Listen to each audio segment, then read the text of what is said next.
makakausap po natin sa telepono si Attorney Francis Tolentino, Chairman po ng MMDA. Magandang hapon po, Chairman. Magandang hapon, Jiggy. Magandang hapon sa inyo mga taga-subaybay. Opo, at sa ngayon po, kumusta po itong operasyon na ginagawa nyo? Dredging operation, saka po yung pag-aayos po ng mga drainage?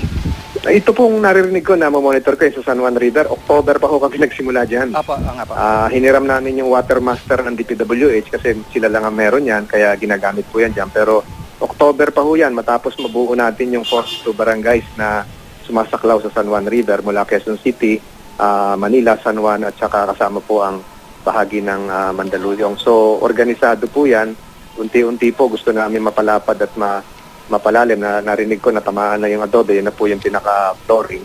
Ang purpose po niyan mas madaling umagos yung tubig kasabay po nung ginagawa namin pumping station sa Barangay Salapan sa lungsod ng San Juan. Opo, at Chairman, to nakikita ho natin, yung pong dati yung may pader na yun, mga bahayan yan eh. Kayo na rin po nag-alis doon, ng mga bahay doon?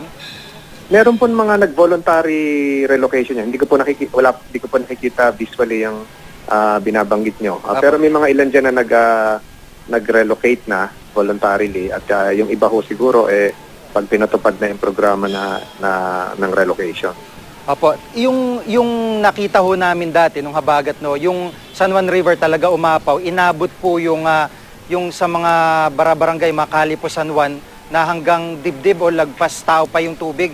Sa tingin nyo yung pagkakahukay po ninyo dito sa San Juan River may magiging epekto o tulong kahit papaano sa mga residente kung... Makakabawas po yan sa Salapan at sa Balombato. Pero kung titingnan po natin yung elevation, mas mataas po yung elevation ng tubig ng San Juan River kaysa doon sa mga barangay.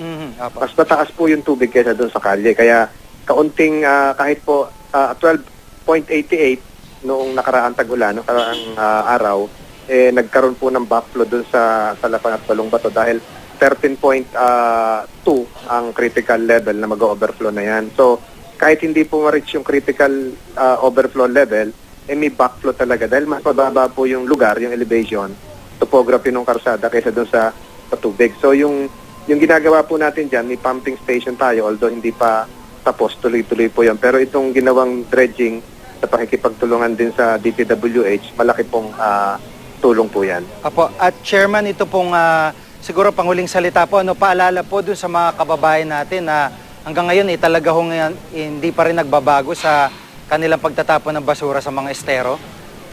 Siguro po, araw-araw po tayo nakikiusap sa pamamagitan po ninyo, dapat maunawaan ng ating mga kababayan na yung basurang dadalay po dyan ay yun po nagiging sanhi ng baha. So, iwasan po natin yan.